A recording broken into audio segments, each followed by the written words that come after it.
Ito ba namin maganda? Pwede daw. Baka katanungan.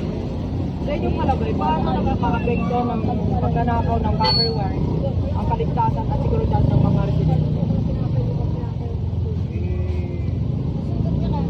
Nakapekto talaga ang ano dahil sa kuryente yun.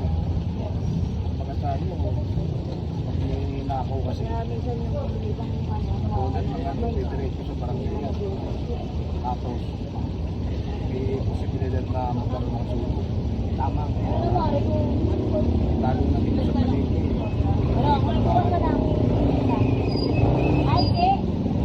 Pangalawang tanong ko. Ano ang epekto nito sa tiwala ng tao sa pamahalaan ng barangay o sa mga serbisyong pagtutulong?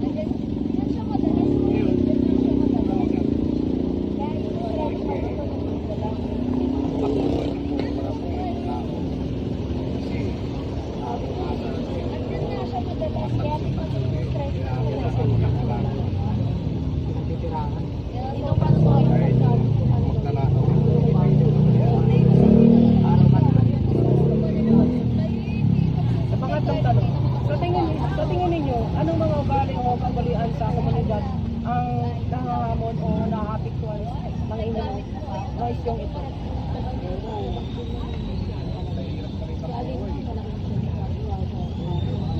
Kaya nakakagawa sila ng pagkalabas? hindi dapat mangyari.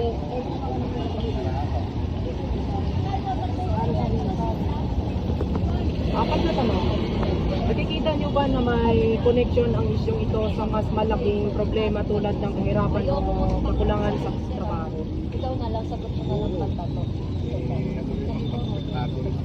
Ano rin yung mga walang trabaho, Ayoko rin ayoko magpalis. pag walang pambiling bigas, Oo, yun nga, sabi ko ba, hanap sila ng paraan para papagtato ko, may ganito, pareho siya.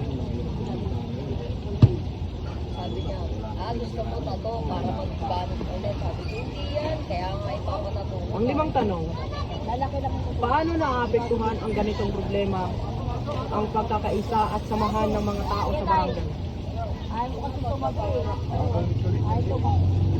Paano naapektuhan ang ganitong problema ang pagkakaisa at samahan ng mga tao sa barangay? Ay, tsaka ayoko muna, te. Ayoko, hindi ako natutuwa sa ano. Parang hindi kasi hindi. Kasi ano, nag-iisipan mo yung nangyari. Tapos pag mayroong mga problema, nababawasan sa mga Kailangan talaga pagplanuhan natin. Walang may problema.